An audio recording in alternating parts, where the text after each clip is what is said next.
El mejor regalo para mi boda es que no estés. Así, sin temblarle la voz, me lo dijo mi hijo Ciro la víspera de su boda, en un salón de Polanco. Lo miré directo a los ojos y sentí que el suelo se me abría bajo los pies. Mi sangre, mi carne, el hijo al que dediqué 72 años de vida. Me estaba expulsando de su fiesta como si yo fuera un estorbo, como si mi presencia manchara la foto perfecta que él quería mostrar al mundo. Me quedé helada. No lloré, no supliqué. Nunca fui de escenas dramáticas. La vida ya me había enseñado a tragar el dolor en silencio.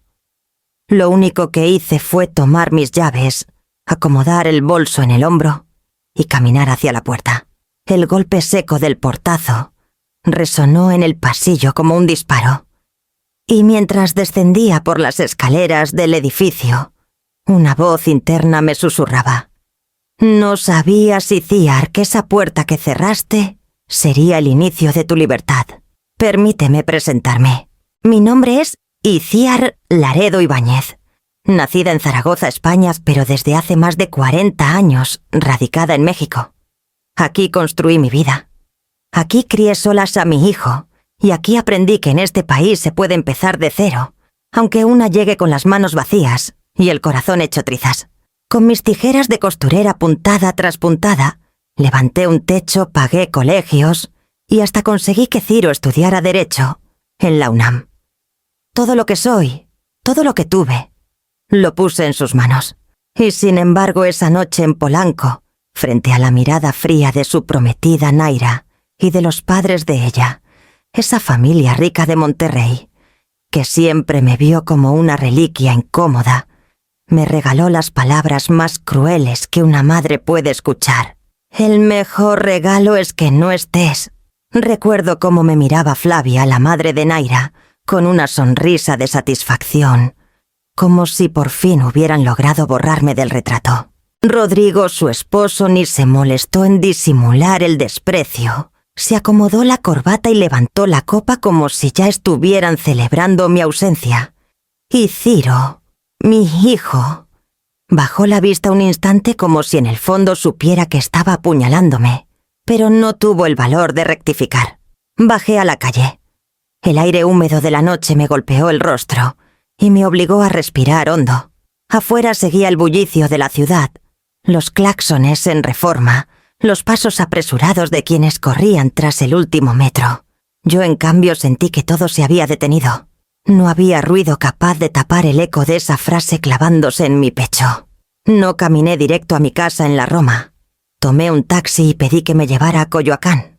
Necesitaba perderme entre las calles empedradas, escuchar a los músicos en la plaza, oler las garnachas y recordar que aunque mi hijo me rechazara, yo seguía siendo parte de este país que tantas veces me sostuvo. Me senté en una banca con un café de olla entre las manos y por primera vez en décadas dejé que las lágrimas rodaran sin pudor. Pensaba en el sacrificio de toda una vida, los turnos dobles, cosiendo uniformes escolares, los fines de semana bordando, vestidos de quinceañera, los años en los que renuncié a mis propios sueños para que Ciro pudiera tener los suyos. Recordé cuando le compré su primer traje para una entrevista, los zapatos de charol, que le brillaban más que los ojos. Recordé las noches en vela ayudándole a preparar exámenes, los días que fingí estar fuerte cuando la enfermedad me tumbaba solo, para que él no sintiera que le faltaba nada. ¿Y todo para qué? Para escuchar que mi regalo era mi ausencia. Al volver a mi departamento, esa frase seguía persiguiéndome. Caminé por la sala oscura y encendí una vela frente al retrato viejo de mi madre, que había traído desde España. La flama temblaba como si entendiera mi rabia y mi tristeza. Cerré los ojos y me prometí algo. Nunca más dejaría que me pisotearan ni siquiera mi propio hijo. No dormí esa noche. Abrí mi libreta de apuntes y empecé a escribir. No planes de venganza, sino de dignidad. ¿Qué pasaría si en lugar de mendigar un lugar en esa familia que ya me había borrado, yo misma me borraba, pero para empezar de nuevo? ¿Qué pasaría si las llaves que llevaba en el bolso no servían para abrir la puerta de la Roma sino para abrirla de mi libertad. Cuando el amanecer pintó de naranja las azoteas, ya no me sentía la misma. No era la madre humillada que habían dejado fuera de la boda. Era una mujer que había entendido demasiado tarde, quizá que desaparecer no siempre significa perder. A veces desaparecer es salvarse. Cerré la libreta, guardé las llaves y me serví un café fuerte. El amargor me despertó del todo. Si quería que desapareciera, lo haría. Pero a mi manera. Cuando apagué la vela aquella madrugada, mi mente me llevó inevitablemente hacia ahí atrás, a los años en que llegué a México cargando una maleta vieja y un hijo pequeño que apenas sabía caminar. Habían pasado ya 4 décadas desde que dejé Zaragoza, mi tierra natal, para buscar un futuro que allá se me negaba.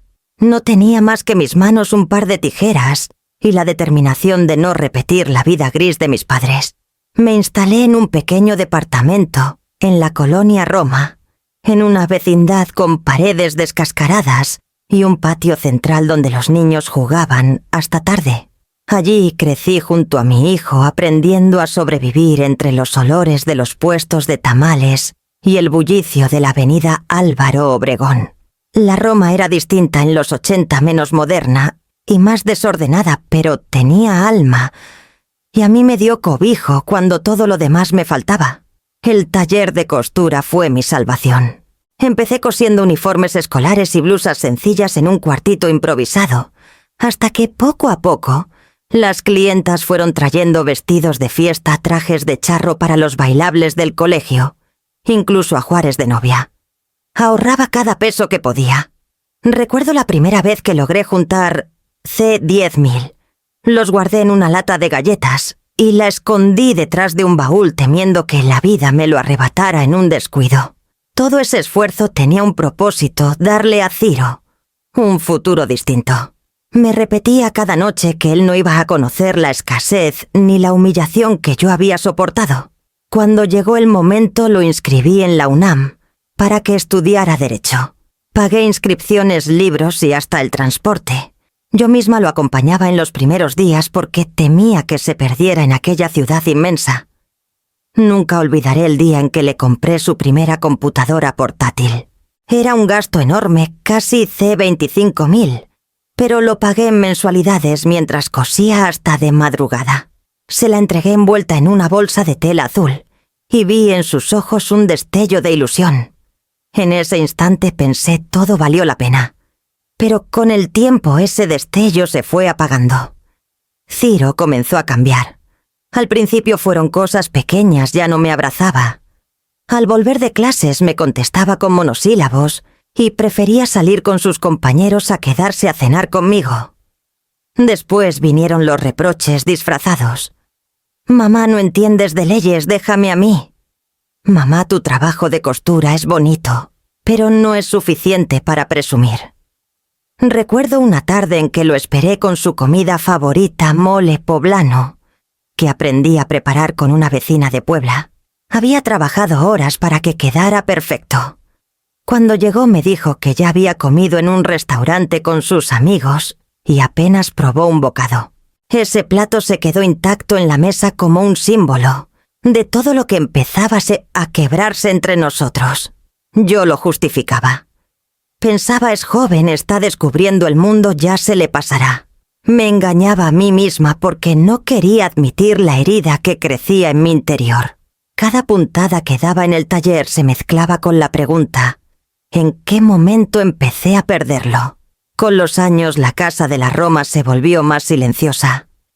El eco de su risa infantil fue reemplazado por el golpeteo de las teclas de mi máquina de coser y por mis piados monólogos en la cocina. Mi vida giraba en torno a él, pero la suya había comenzado a girar lejos de mí. Lo entendí una noche cuando lo vi llegar tarde con el traje arrugado y olor a fiesta. Quise reclamar, pero él me cortó en seco. «Mamá, no me trates como un niño. Déjame vivir mi vida». Me quedé muda, porque en su voz ya no había cariño, solo cansancio y distancia. Ese fue el primer aviso, el presagio de la frase que muchos años después me arrojaría como una condena en Polanco. El día que juré que nunca me faltaría fue el mismo día que comenzó a alejarse. Cuando Ciro conoció a Naira Valcárcel, yo supe que algo cambiaría para siempre. Era una joven de 30 y pocos años, alta, elegante, de sonrisa ensayada y palabras medidas. Venía de Monterrey, de una familia de empresarios acostumbrados a mover millones de pesos como si fueran centavos. La primera vez que la vi pensé, mi hijo por fin encontró a alguien que lo haga feliz. Pero pronto entendí que la felicidad de él sería la condena mía. Naira no tardó en instalarse como la figura central en la vida de Ciro. Sus maneras eran refinadas, sus vestidos impecables, y su capacidad para seducir con la voz dejaba a todos encantados, a todos menos a mí. Yo percibía esa frialdad detrás de su cordialidad, una frialdad que me recordaba a la de quienes toda su vida miran por encima del hombro. La conocí en una comida familiar en un restaurante de Polanco.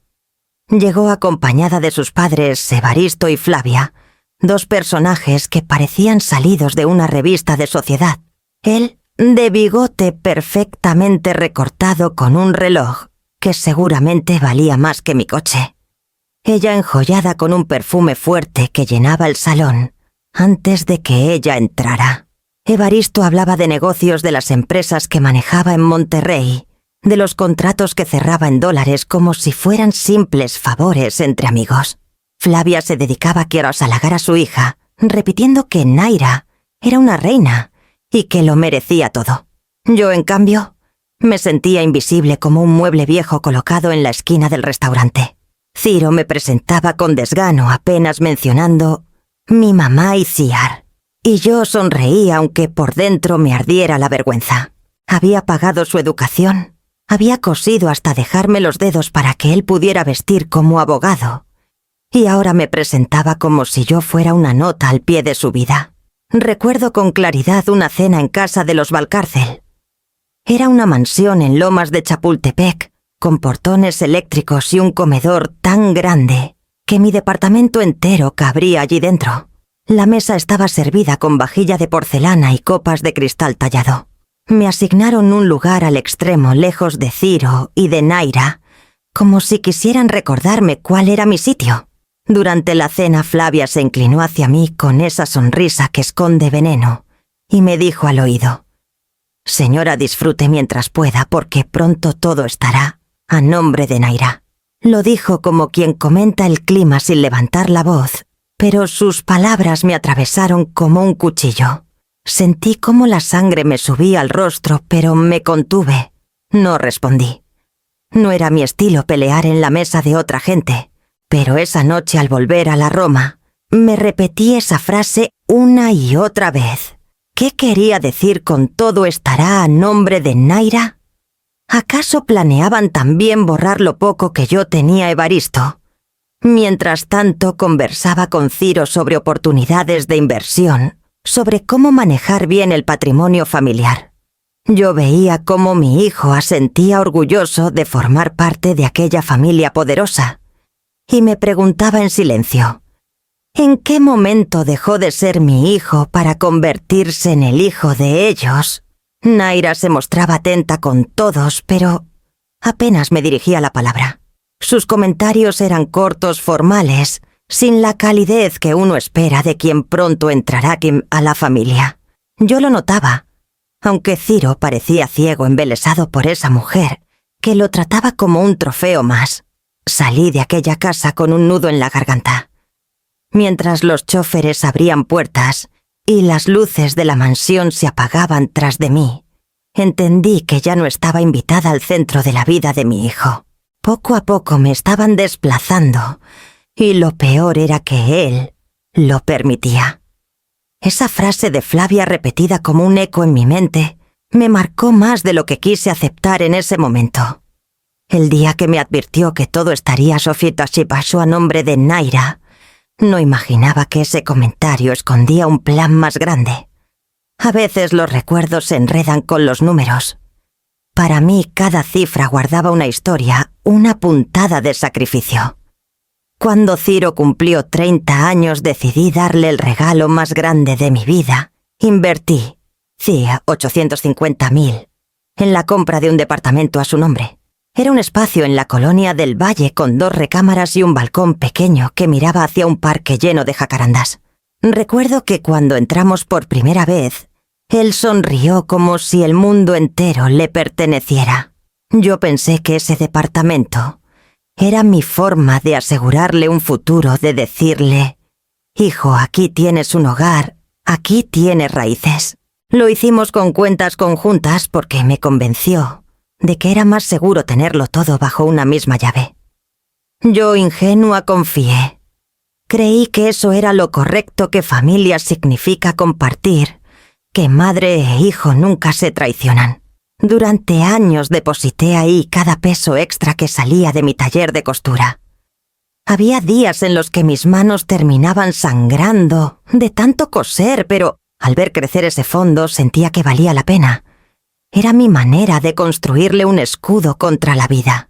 Sin embargo, la víspera de su boda ese escudo se rompió en 1000 pedazos. Fue Mateo Covaleda, un abogado al que conocía desde hacía años, quien me abrió los ojos. Lo había conocido por una clienta que me recomendó sus servicios cuando quise regularizar la escritura de mi propio departamento en la Roma. Mateo siempre fue un hombre serio, de hablar pausado y mirada clara, alguien en quien una podía confiar. Aquella tarde lo busqué porque necesitaba consejo. Algo en las palabras de Flavia, «Pronto todo estará a nombre de Naira», me había dejado inquieta. Le pedí a Mateo que revisara los movimientos de la cuenta conjunta, solo para confirmar que todo estuviera en orden. Nos sentamos en su despacho de la colonia Juárez, un lugar sencillo con paredes tapizadas de expedientes y un viejo ventilador girando en el techo. Mateo hojeó los papeles en silencio hasta que levantó la vista hacia mí con un gesto grave. «Itziar, aquí hay un retiro fuerte». «¿Un retiro?», pregunté sintiendo cómo me temblaba la voz. «Sí, C250.000, hace un par de meses. Lo hizo Ciro. Sentí que el aire me abandonaba. C250.000. Eso eran años de mi vida. No me dijo nada, no pidió permiso, no dejó explicación. Solo retiró el dinero como si fuera suyo y nada más.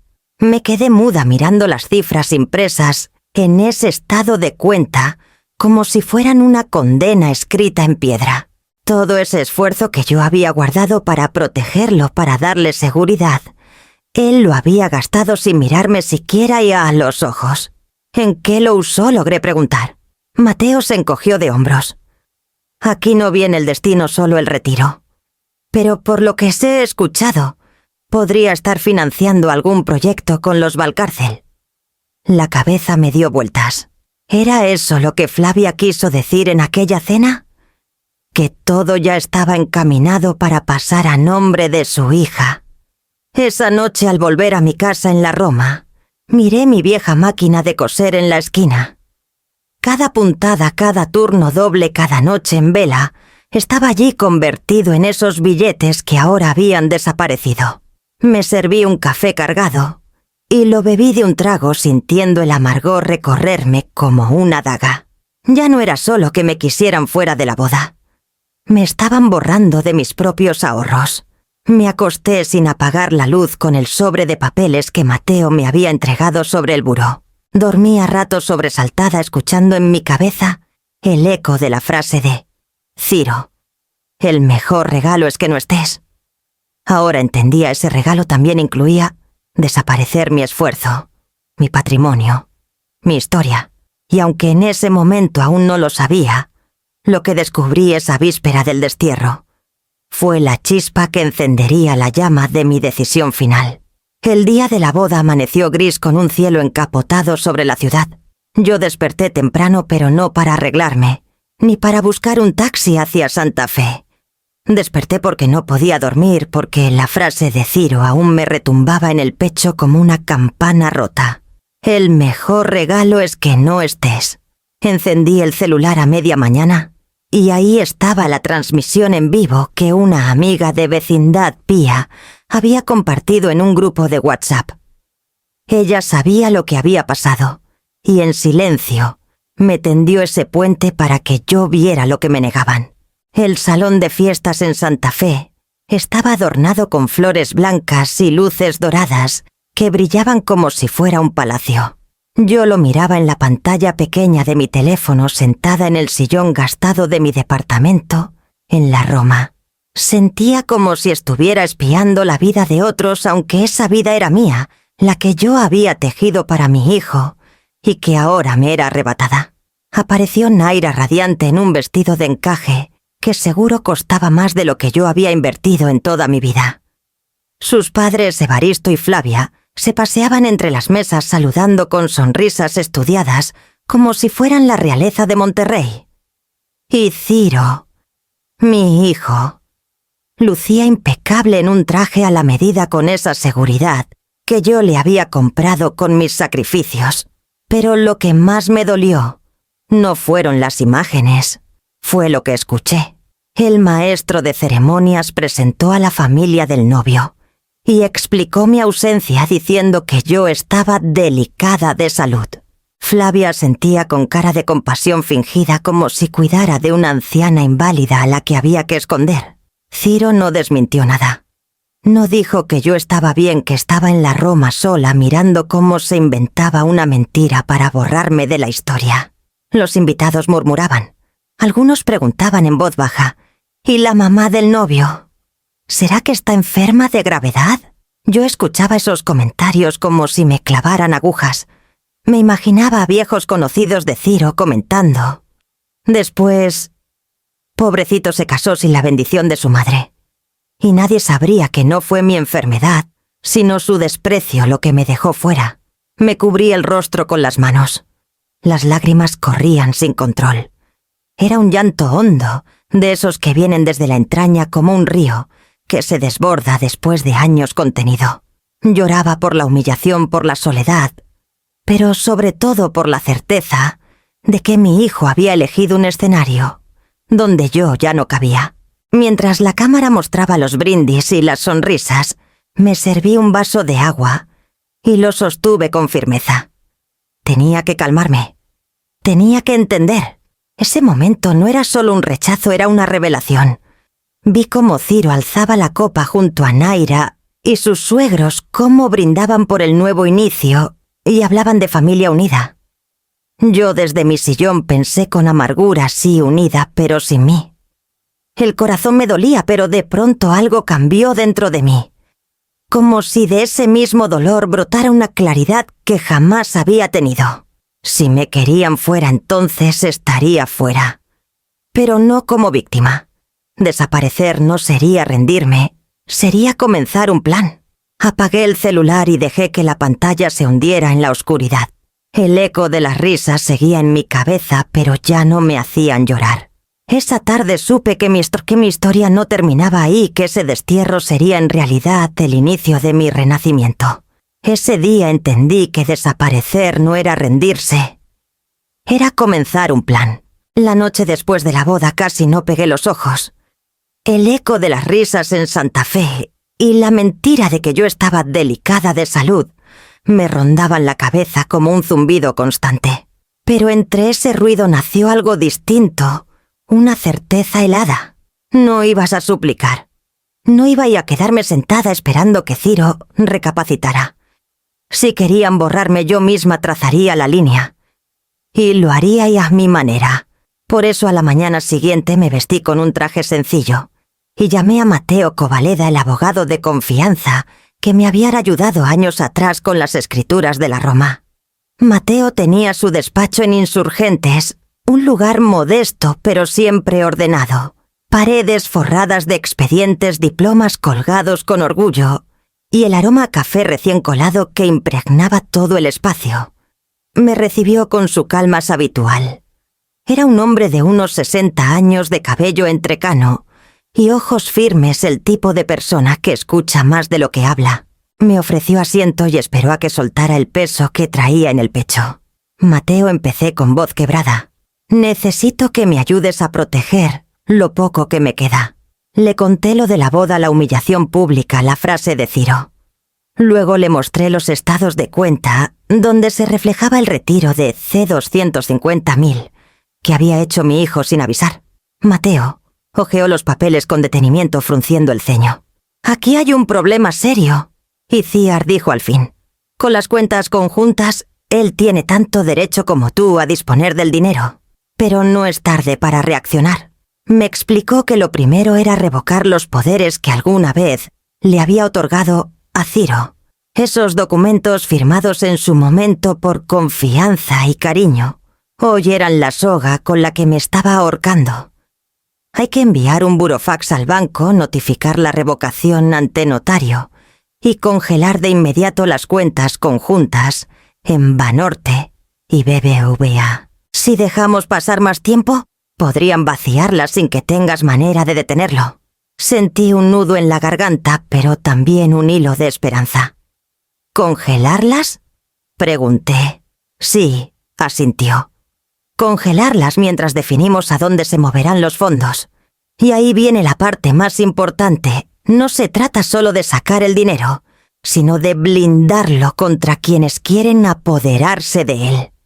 Me miró con esa seriedad que siempre lo caracterizaba y lanzó una propuesta que jamás hubiera imaginado. ¿Has pensado en crear una asociación de becas? Algo con tu nombre. Itziar. No para tu hijo ni para tu nuera, sino para niñas que realmente lo necesiten.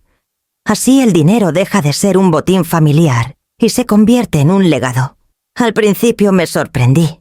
Nunca me vi a mí misma como alguien capaz de fundar nada. Yo era costurera, una mujer que sobrevivió a base de puntadas y desvelos.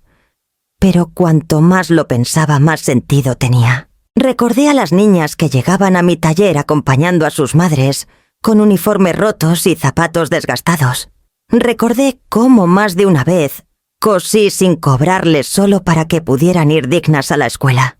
¿Y si mi esfuerzo servía para abrirles camino a ellas? «Una asociación», murmuré saboreando la idea. «Exacto», respondió Mateo. «Podrías ponerle tu nombre y que el fin sea claro, becar a niñas de secundaria y preparatoria en situación vulnerable. Así matas 2 pájaros de un tiro, proteges tu patrimonio y le das un sentido verdadero». Me quedé callada un momento imaginando mi apellido en los papeles de una fundación, no como sinónimo de vergüenza, sino de esperanza. «Hazlo», le dije por fin. «Hazlo ya». Mateo sonrió apenas satisfecho de ver que yo había tomado una decisión. Abrió una carpeta, comenzó a dictar instrucciones a su asistente y me hizo firmar varios documentos. Cada trazo de mi pluma era un hilo que cortaba con el pasado y cosía un futuro nuevo. Salí de su despacho con los papeles bajo el brazo. El bullicio de insurgentes me envolvió. Claxones, vendedores ambulantes, gente corriendo. Pero yo caminaba despacio con una calma que no sentía desde hacía mucho. Por primera vez en años no iba a reaccionar desde la emoción, sino desde la estrategia. Ese día entendí algo crucial si querían que me borrara de la familia. Yo los borraría de mi patrimonio. Cuando salí del despacho de Mateo llevaba los papeles apretados contra el pecho como si fueran un escudo. Ya no había vuelta atrás, el dinero se congelaría. Los poderes quedaban revocados y la idea de la asociación empezaba a tomar forma. Pero me faltaba dar un paso más, quizás el más doloroso, soltar la casa donde había construido mi vida. El departamento en la Roma había sido mi refugio desde que llegué a México. Allí vi crecer a Ciro, allí pasé noches enteras cosiendo para juntar cada peso. Allí celebré cumpleaños sencillos con pasteles comprados en la panadería de la esquina. Cada rincón estaba cargado de recuerdos. Y, sin embargo, sentía que esas paredes ya no me protegían. Se habían convertido en un museo del abandono. Decidí venderlo. No al mejor precio, no con calma, sino con urgencia. Lo ofrecí por C2.8 millones, aunque valía al menos C3.2. Sabía que estaba regalando parte de su valor, pero necesitaba liquidez rápida, cortar el cordón que aún me ataba a Ciro. y a la vida que me había negado. Un corredor inmobiliario joven y demasiado apresurado para entender mi historia, me consiguió comprador en menos de 2 semanas. Firmé los papeles en una notaría de la colonia Condesa. Cuando me pasaron la pluma, mis dedos temblaron. No era solo una firma, era un adiós a 40 años de vida. Esa noche regresé al departamento para recoger lo indispensable. Caminé por cada habitación como quien recorre una fotografía que empieza a borrarse. No quise llevar muebles ni ropa vieja. Solo metí en una caja pequeña 3 cosas: mi libreta de apuntes, donde había escrito desde recetas hasta sueños incumplidos. Un anillo sencillo de plata, regalo de mi madre en Zaragoza, antes de que me embarcara hacia México, y una foto amarillenta donde aparecía Ciro de niño, abrazándome con las manos llenas de pintura. El resto lo dejé. La máquina de coser los platos despostillados, las cortinas que yo misma había cosido. Todo se quedaría para el nuevo dueño. No tenía fuerzas ni ganas de aferrarme a objetos que pesaban más que liberaban. Me detuve en la ventana de la sala. Desde allí durante años había visto la vida de la colonia, los camiones verdes de la Ruta 1, los organilleros en la esquina, las jacarandas pintando de morado, la primavera. Apoyé la frente contra el vidrio y me despedí en silencio. Al bajar al patio interior saludé por última vez a doña Matilde, la vecina de al lado. Ella, con su cabello blanco, recogido en un chongo, me tomó la mano y dijo: «¿De verdad se va a Iciar?».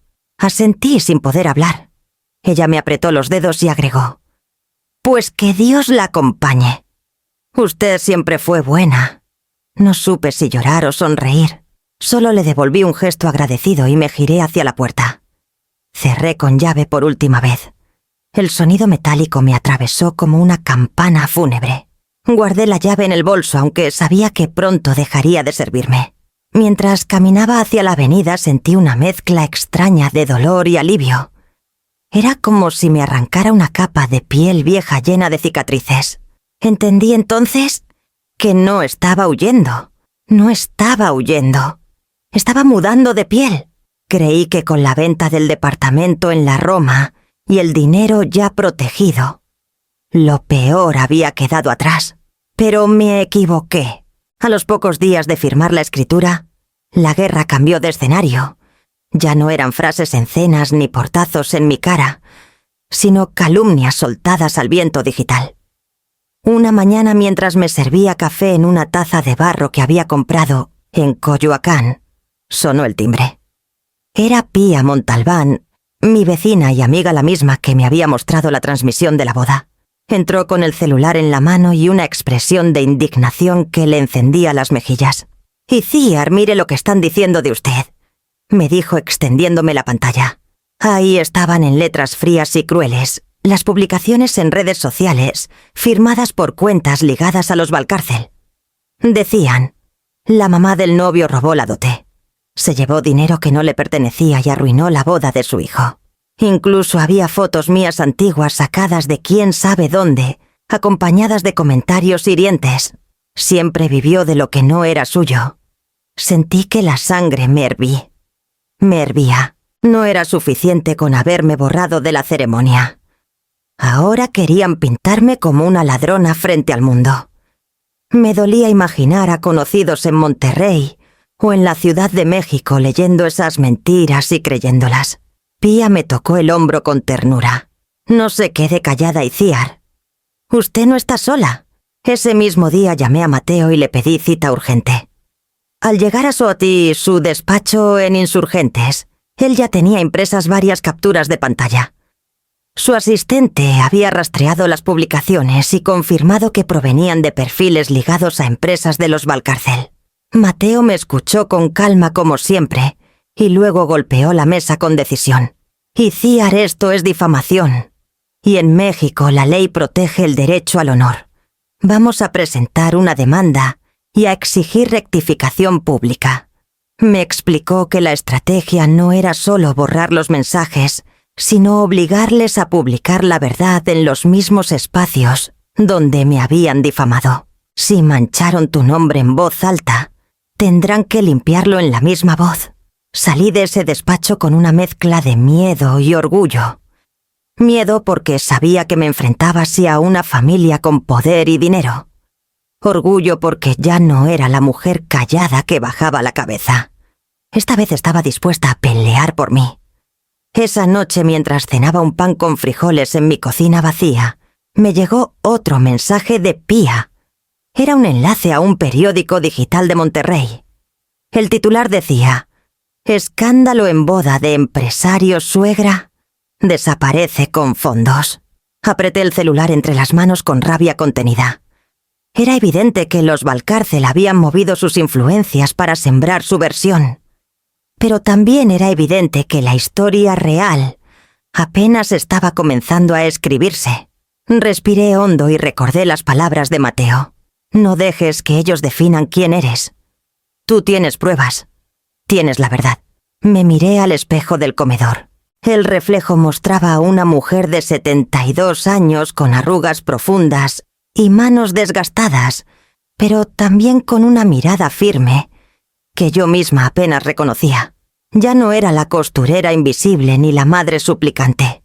Era alguien que por primera vez se defendía con la frente en alto. Ese día comprendí que la batalla ya no era solo por dinero o por un lugar en la boda de mi hijo. Era por mi nombre, por mi dignidad, por mi historia. Querían manchar mi nombre. No sabían que yo también sabía defenderme. Los días siguientes a la demanda por difamación fueron pesados.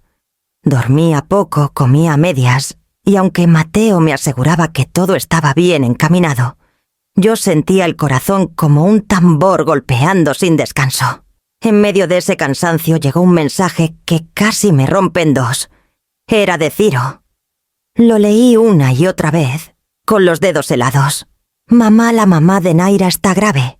Necesitamos desbloquear el dinero. Por favor». Me quedé paralizada. En mi mente se mezclaron las imágenes Flavia con su sonrisa venenosa, acusándome de invisible. Naira caminando altiva en su vestido de encaje. ¿Y mi hijo? Mi hijo apelando otra vez a mí como cuando era un niño con fiebre y yo corría hasta traerle medicinas. Me llevé las manos al rostro. Sentí que me faltaba el aire.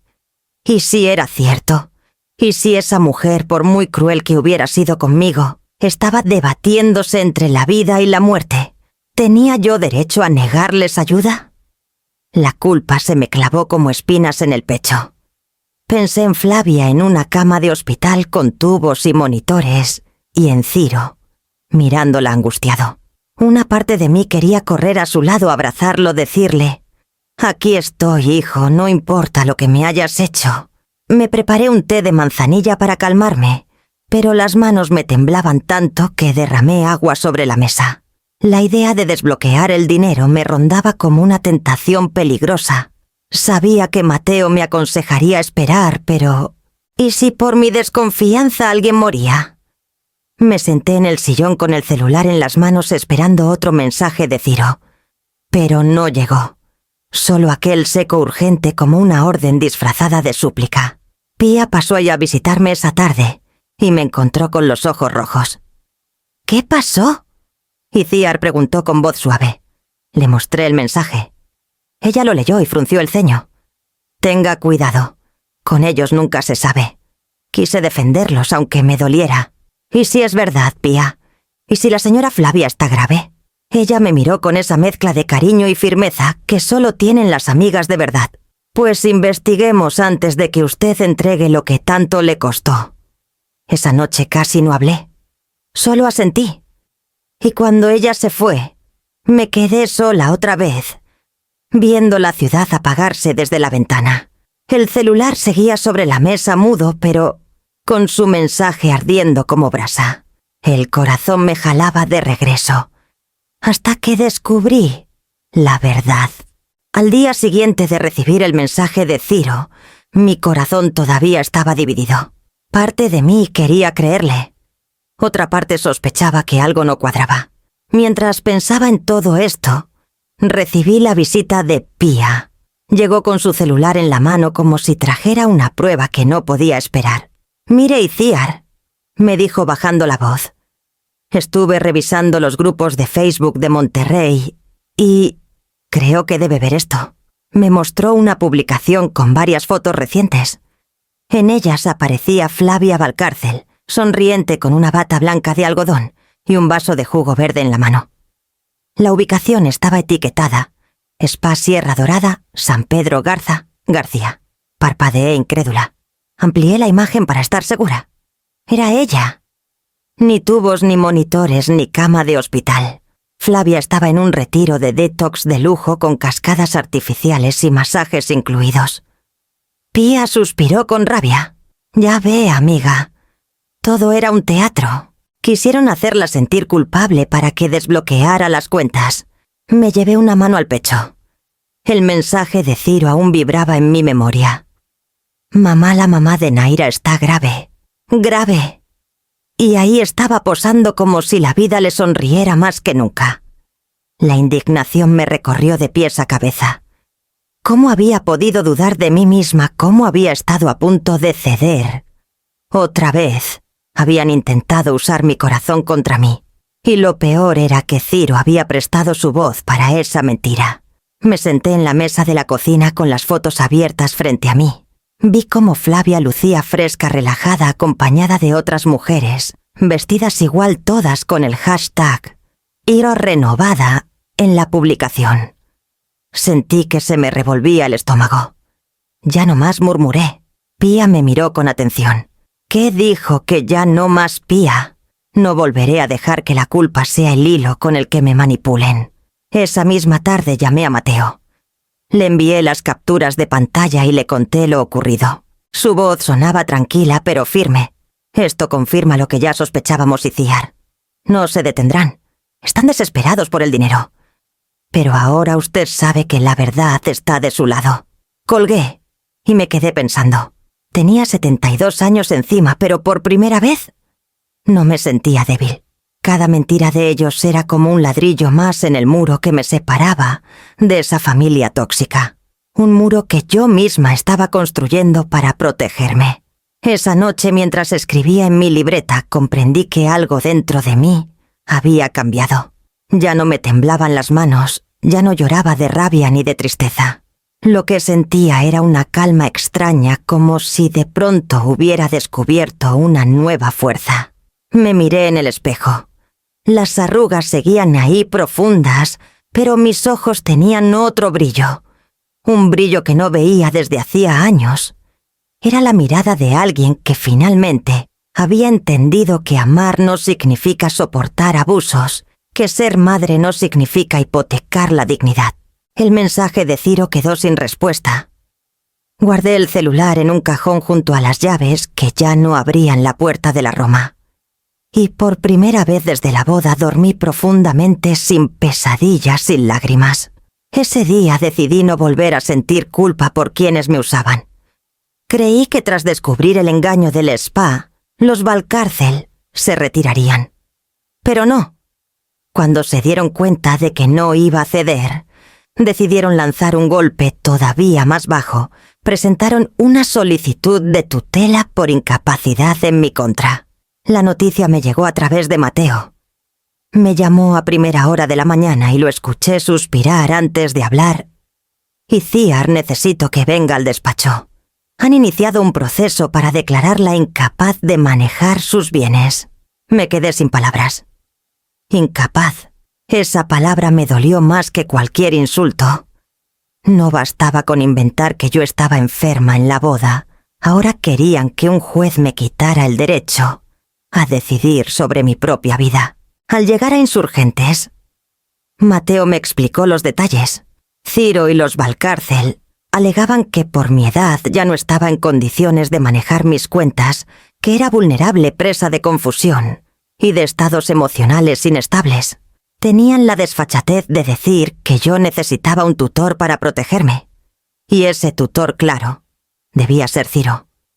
Mateo me miró con firmeza. Tranquila, Itziar. Esto se combate con pruebas. Y vamos a ganarlo. La primera medida fue someterme a un examen psicológico en la clínica ABC en observatorio.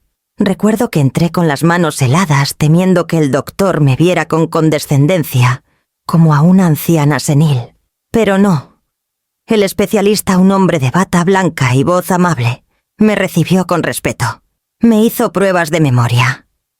De razonamiento me pidió que relatara mi historia de vida, que hablara de mis decisiones recientes. Le conté de la venta del departamento, de la creación de la asociación de becas, de cómo había revocado poderes en el banco.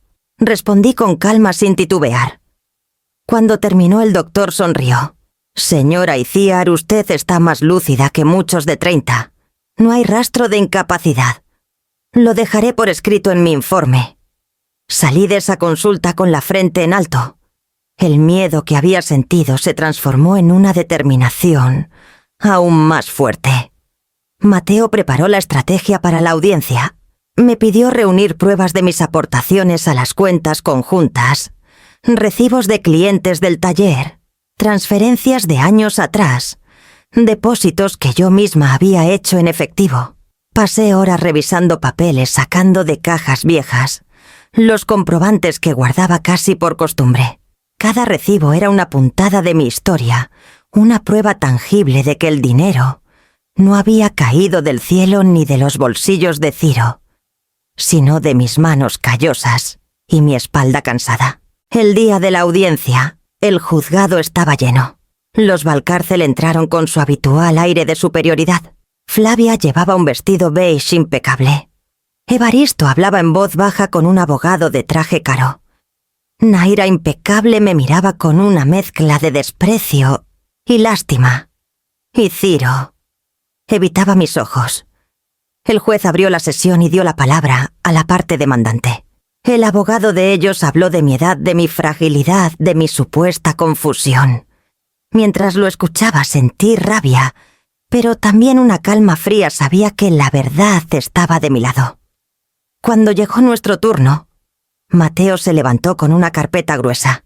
Su señoría, la señora Iciar, no solo está en pleno uso de sus facultades, sino que ha demostrado una capacidad de organización y previsión envidiables. Aquí están las pruebas, recibos de aportaciones, depósitos, contratos firmados. Y además, el informe de la clínica ABC, totalmente lúcida. El juez tomó el documento y lo leyó en voz alta. La paciente muestra claridad en el pensamiento, memoria intacta y razonamiento lógico. No se observa incapacidad alguna. La sala quedó en silencio. Sentí que respiraba de nuevo.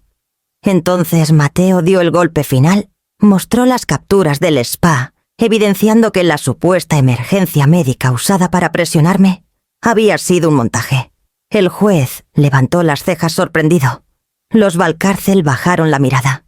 Al final la resolución fue clara. La solicitud de tutela se declaraba improcedente. No solo eso, el tribunal amonestaba a la parte demandante por intentar manipular al juzgado con información falsa. Yo me quedé quieta en mi asiento con los ojos húmedos. No era solo un triunfo legal. Era la confirmación de que aún tenía voz, de que nadie podía arrebatarme mi derecho a decidir. Ese día, al salir del juzgado, el aire fresco me supo distinto. Por primera vez en mucho tiempo, respiré sin miedo. Quisieron declararme incapaz, y fue el tribunal quien declaró su mentira. El día de la audiencia amaneció con un sol implacable sobre la Ciudad de México. El tráfico en periférico era un caos como siempre, pero yo apenas lo notaba. Mi mente estaba fija en lo que estaba por enfrentar. 72 años encima y nunca había pisado un juzgado como demandada. Mateo me esperaba en la entrada del edificio. Traía su portafolio negro y esa calma que siempre me transmitía. Me tomó del brazo con suavidad. «Tranquila, Iciar. Tenemos pruebas sólidas. Hoy no van a poder contra usted». Caminamos por pasillos fríos hasta la sala asignada. Al entrar los vi los Valcárcel sentados en primera fila, con su séquito de abogados de trajes oscuros y miradas altivas. Flavia, maquillada impecable, se acomodaba el collar de perlas. Evaristo conversaba en voz baja con su representante legal. Naira, la prometida de mi hijo, bajaba la mirada como si quisiera evitar el contacto visual conmigo. Y Ciro, mi propio hijo, estaba ahí, rígido, con los labios apretados y los ojos clavados en el suelo. No me saludó. El juez, un hombre de cabello canoso y lentes gruesos, abrió la sesión. Su voz grave resonó en la sala. Estamos aquí para resolver la solicitud de tutela por incapacidad presentada en contra de la señora Itziar Laredo. El abogado de los Valcárcel tomó la palabra. Habló de mi edad, de mi supuesta fragilidad emocional, de mi estado de confusión. Pintaba un retrato de mí como si fuera una anciana indefensa, incapaz de manejar un peso sin equivocarse. Cada frase era un golpe seco, pero me mantuve erguida. Cuando terminó, el juez asintió y dio la palabra a Mateo. Mi abogado se levantó despacio, desplegó una carpeta gruesa sobre la mesa y comenzó a hablar con firmeza. Su señoría, lo que se intenta aquí no es proteger a la señora Itziar. Lo que se intenta es despojarla de lo que legítimamente le pertenece. Mostró los extractos bancarios. Uno a uno los fue colocando sobre la mesa del juez. Señaló los depósitos que yo había hecho durante años, montos en efectivo, transferencias, desde mi taller, comprobantes, guardados con disciplina casi obsesiva. Aquí están los ingresos de la señora, producto de su trabajo como costurera, explicó. Y aquí claramente el retiro de C250.000, efectuado por el señor Ciro Ibáñez sin autorización. El murmullo en la sala fue inmediato. Vi cómo Ciro bajaba aún más la cabeza y cómo Flavia apretaba los labios furiosa. Mateo no se detuvo. Abrió otra carpeta y proyectó en la pantalla las fotos del spa en San Pedro Garza, García Flavia sonriente, con su jugo verde rodeada de amigas. Esta es la señora Valcárcel, el día en que afirmaban que estaba grave en un hospital. Aquí tienen la evidencia de que todo fue un montaje para presionar a mi clienta a liberar fondos. El juez entrecerró los ojos y miró a la familia demandante con evidente desaprobación. Luego Mateo entregó el informe de la clínica ABC paciente, en pleno uso de sus facultades mentales. Memoria, razonamiento y juicio conservados. La balanza se inclinaba. Yo lo sentía. Mi respiración se volvía más ligera, como si cada palabra de Mateo despejara una nube de encima de mí. El juez se tomó unos minutos para revisar los documentos. El silencio en la sala era absoluto, roto, solo por el paso de hojas y el tic-tac de un reloj en la pared. Al final habló con voz firme. Se declara improcedente la solicitud de tutela. No existe incapacidad alguna. Además, este tribunal ordena a la parte demandante retirar de inmediato todas las publicaciones difamatorias vertidas en medios y redes sociales y publicar una rectificación en la prensa donde se haya difundido la información. Sentí un nudo en la garganta, no de miedo sino de alivio. Habían querido enterrarme bajo la mentira y la justicia me sacaba a la luz. Los Valcárcel se removieron incómodos en sus asientos. Flavia me lanzó una mirada cargada de veneno. Evaristo masculló algo al oído de su abogado. Naira se quedó inmóvil como una estatua. Y Ciro, mi hijo, se levantó con el rostro desencajado, pero no me dirigió una sola palabra. Mateo cerró su portafolio y me miró con una sonrisa contenida. Lo logramos, Itziar. Yo no pude responderle de inmediato. Las lágrimas me nublaban la vista. No lloraba de tristeza, sino de una emoción distinta, la certeza de que todavía tenía voz, de que no podían callarme, ni convertirme en un fantasma. Al salir del tribunal, el sol volvía a pegar con fuerza sobre la ciudad, y por primera vez en mucho tiempo no me molestó. Caminé despacio, dejando que la luz me acariciara la piel. Ese día no solo gané un juicio, recuperé mi voz. Las resoluciones de los jueces no se quedan dentro de un expediente. Corren como pólvora, sobre todo cuando involucran a familias que presumen de respetables. A las pocas semanas de la audiencia, el nombre de Ciro comenzó a chacuir hasta aparecer en susurros incómodos dentro de los pasillos legales. Un colega suyo del bufete me lo confirmó casi con pena. Señora Iciar, su hijo está perdiendo clientes. Algunos se enteraron de la demanda de incapacidad que interpuso contra usted y de cómo el tribunal lo desmintió. Nadie quiere un abogado que inventa historias para quedarse con dinero. Sentí una punzada en el pecho, pero no de culpa. Era una mezcla amarga de tristeza y justicia. Siempre soñé con verlo respetado, con que sus logros fueran fruto del esfuerzo. Pero la soberbia y la ambición lo estaban hundiendo más rápido que cualquier sentencia. Mientras tanto, su vida personal tampoco iba mejor. Me enteré por boca de Pía, que parecía enterarse de todo antes que nadie, de que la luna de miel en Europa había terminado antes de lo previsto. Naira, la novia perfecta, descubrió que las cuentas que esperaba manejar estaban bloqueadas, que no había flujo de dinero para viajes de lujo, ni para caprichos caros. Según me contó Pía, alguien cercano a la familia Valcárcel comentó en voz baja en una comida en Monterrey. Naira se dio cuenta de que se casó con un hombre que no tiene control ni de su propia madre. Me imaginé a Naira con su vestido impecable frunciendo el ceño al ver la tarjeta rechazada en una boutique parisina. Me la imaginé volviendo furiosa al hotel exigiendo explicaciones. Y me imaginé a Ciro balbuceando intentando culparme, como si yo hubiera sido la culpable de que ellos planearan su vida sobre un dinero que nunca les perteneció. Los Valcárcel, orgullosos como siempre, no toleraron la vergüenza. Evaristo retiró cualquier respaldo público. Flavia dejó de presumir a su yerno abogado y Naira empezó a desaparecer de la vida de Ciro con la misma frialdad con que me había borrado a mí. Yo observaba todo desde la distancia sin intervenir. No necesitaba mover un dedo, la verdad, y sus propias acciones eran suficientes para derrumbarlo.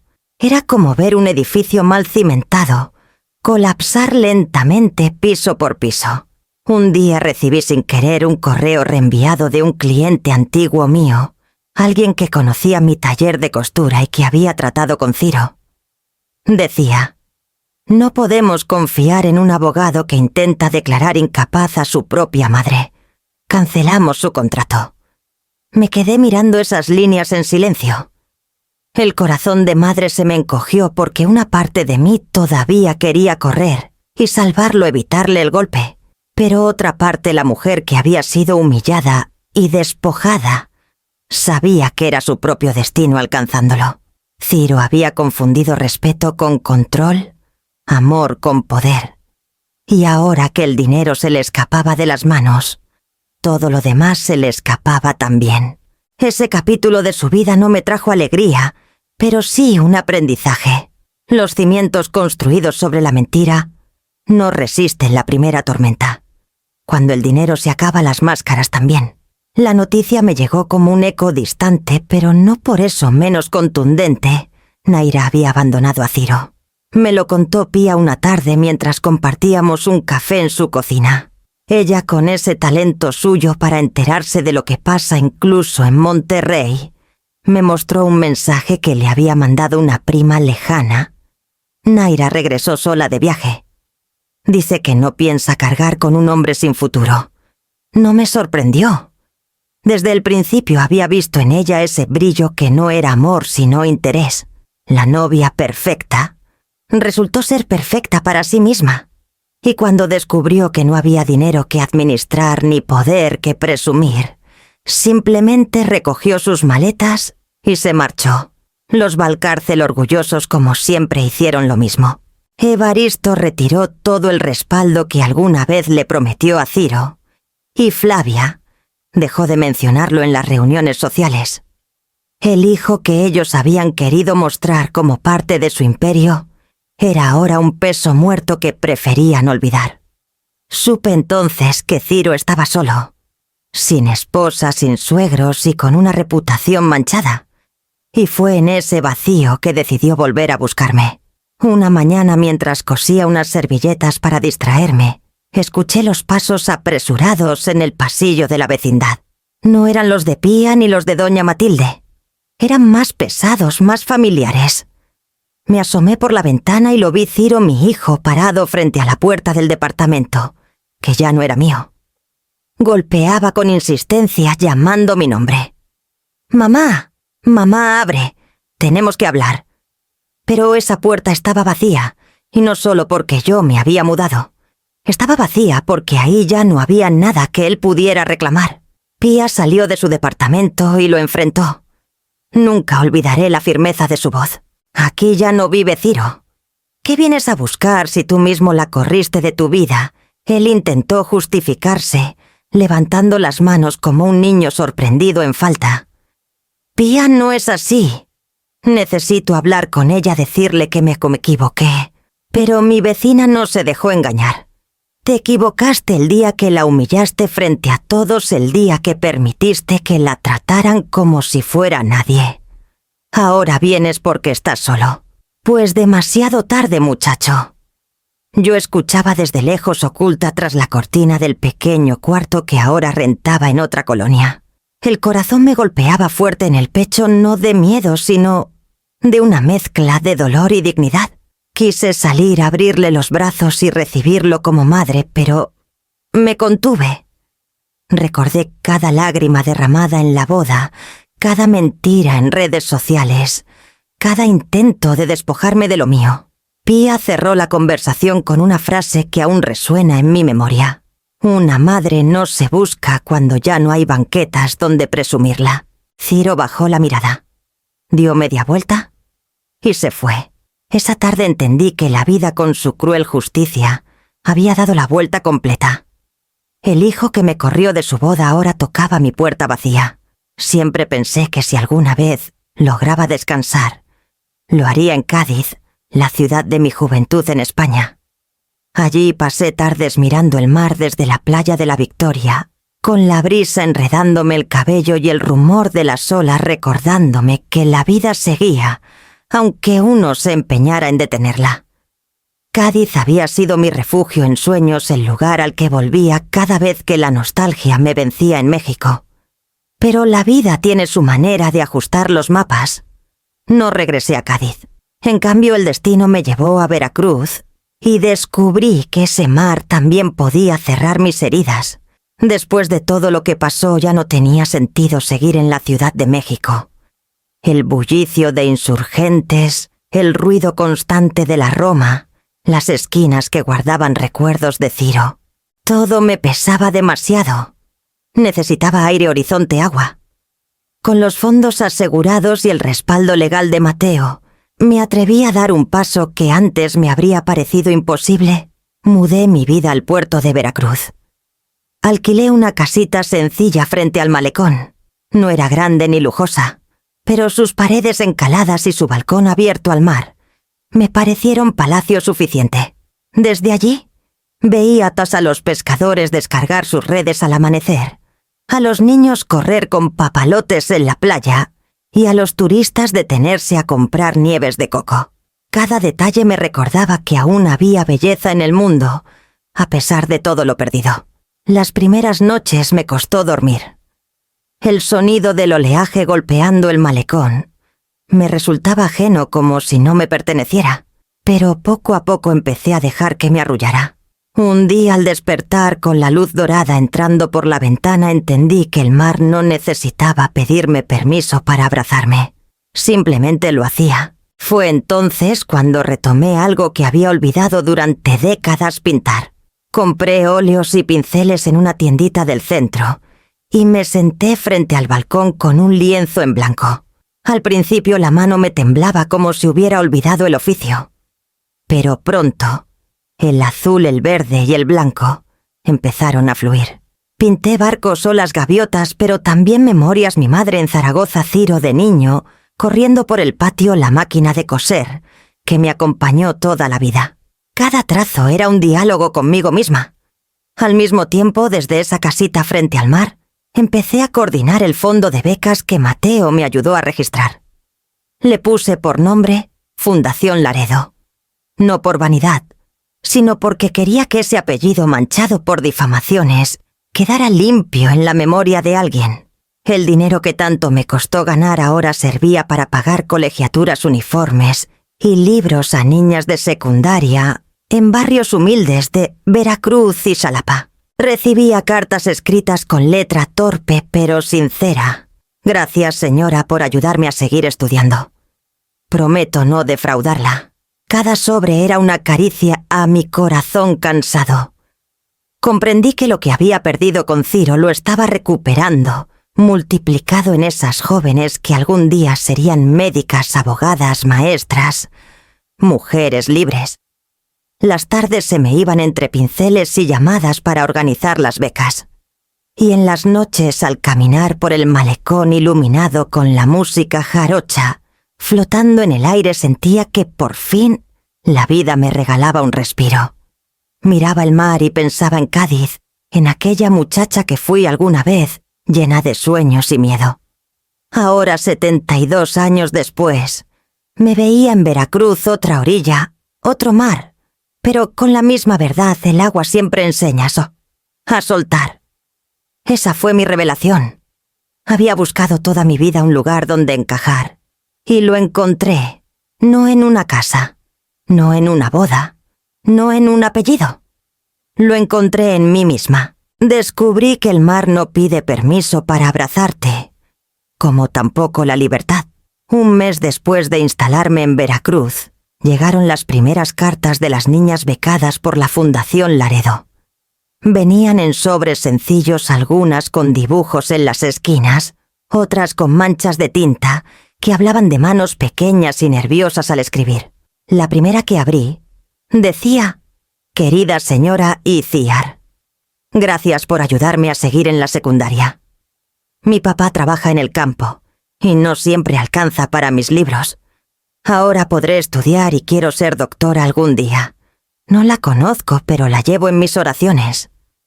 La segunda carta traía un corazón pintado con plumón rojo y palabras torcidas casi infantiles. «Señora, ya tengo mis uniformes nuevos.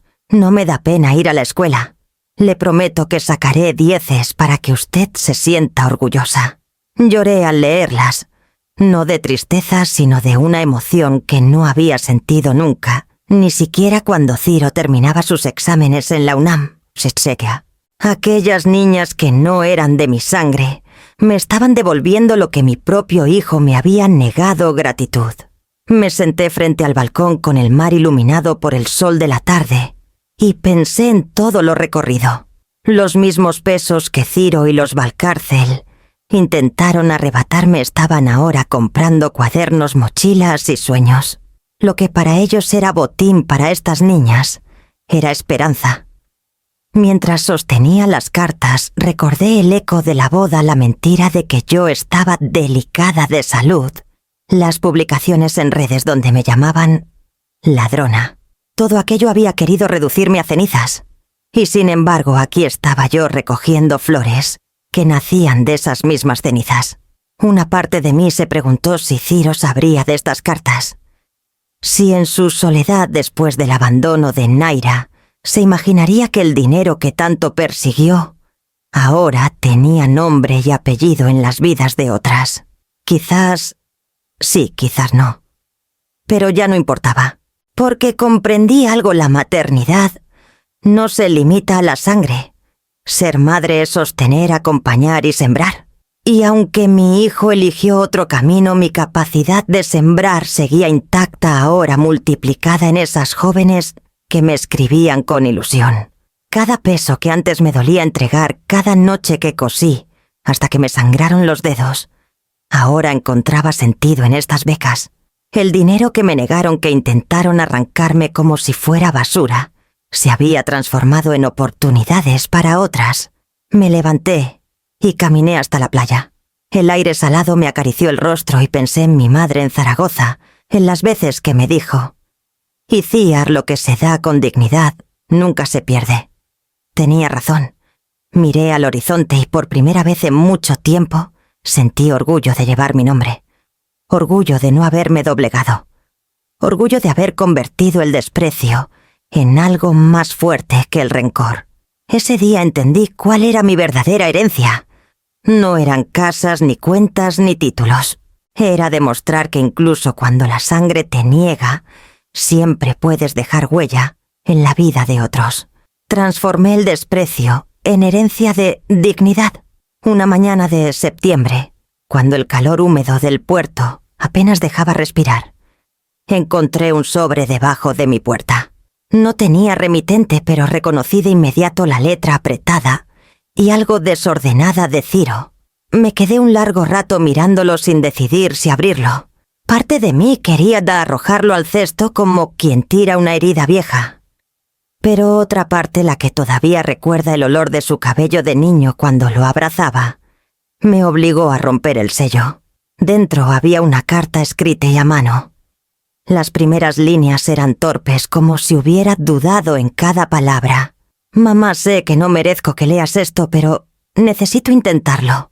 Estoy solo. Naira me dejó, sus padres ya no me dirigen la palabra. Perdí clientes y amigos. Y ahora me doy cuenta de todo lo que hice mal. Quise humillarte, borrarte de mi vida y terminé borrándome a mí mismo. Perdóname, mamá. No me queda nadie más. Leí esas frases con un nudo en la garganta. Cada palabra era una punzada y al mismo tiempo un recordatorio de que el tiempo también corrige lo que la soberbia arruina. Me hablaba de noches en vela, de la vergüenza de ser señalado en su propio bufete, de la soledad que lo rodeaba en un departamento vacío. Reconocía que yo había sido la única constante en su vida y que cuando decidió apartarme también apartó su única certeza. Cerré la carta y me quedé inmóvil con la brisa del mar entrando por la ventana. Parte de mí quería correr a su lado como tantas veces antes, curar sus heridas y decirle que todo estaría bien. Pero ya no era la misma mujer de antes. Ahora entendía que el perdón no siempre significa volver, ni mucho menos olvidar. Tomé la carta y la guardé en una pequeña caja de madera, donde conservo mis objetos más íntimos: la libreta de apuntes, el anillo de mi madre, la foto de Ciro de niño. Allí, entre recuerdos de un amor que nunca dejará de existir, quedó también su arrepentimiento. Me serví un café y lo bebí despacio mirando el horizonte. No sentía rencor, pero tampoco urgencia de contestar. Quizás un día lo haga, quizás no. Por ahora el silencio era mi respuesta. Perdonar no siempre significa volver. Las tardes en Veracruz tienen una luz distinta. El sol se va apagando poco a poco sobre el malecón y el mar parece cubrirse de oro líquido. Yo suelo sentarme en el balcón de mi casita con una taza de café en la mano y dejo que el murmullo de las olas me recuerde que sigo aquí, que sigo viva. Han pasado meses desde la boda de Ciro, desde las humillaciones, los tribunales y las cartas. Ahora todo me parece lejano, como si hubiera ocurrido en otra vida. Y en cierto sentido así fue la mujer que yo era la que se doblaba por complacer, murió en esa víspera. La que quedó es otra hecha de cicatrices, pero también de paz. A veces me descubro pensando en mi hijo. Me pregunto si entenderá algún día que lo que intentó pedirme como regalo fue en realidad su propia pérdida. Él creyó que podía construirse un futuro borrando a su madre del mapa. Quiso que mi ausencia decorara su boda como un adorno más y que yo desapareciera en silencio. Pero lo que recibió fue distinto, porque yo sí le di un regalo, aunque no el que esperaba. Le regalé la prueba de que no se puede enterrar a una madre que aprendió a renacer. Miro al mar y pienso en los años que pasé en la Roma cosiendo hasta la madrugada, guardando cada peso con la ilusión de darle seguridad. Todo ese esfuerzo terminó convertido en otra cosa, en becas para niñas que sueñan con estudiar, en pinceles que vuelven a llenar de color mis días en mi libertad reconquistada. A los 72 años, Ciro me envió una carta pidiendo perdón. La guardé en mi caja de madera junto a mi libreta y el anillo de mi madre. No la respondí. Quizás un día lo haga, quizás no. Porque entendí que perdonar no siempre significa volver, ni mucho menos cargar de nuevo con lo que ya aprendí a soltar. Hoy camino por el malecón y respiro el aire salado sin sentir cadenas. Ya no me pesa la culpa, ni el qué dirán, ni las voces que me quisieron acallar. Descubrí que el mar abraza sin pedir permiso, igual que la libertad. Y esa es la mayor enseñanza que me llevo de todo este camino. Nadie puede arrebatarte la dignidad si decides cuidarla como tu mayor tesoro. Mi hijo quiso que le regalara mi ausencia en su boda. Yo le regalé algo más, la certeza de que una madre puede perderlo todo menos la capacidad de levantarse. Ese es mi legado, el verdadero regalo que dejo, la convicción de que no hay edad para elegir la vida propia, ni vergüenza que pese más que la paz. El sol se esconde y el mar se tiñe de rojo. Sonrío en silencio. No necesito más testigos que este horizonte, porque al final la historia que me escribieron con desprecio, la reescribí con dignidad. Y esa, sé muy bien, es la victoria que nadie podrá arrebatarme jamás.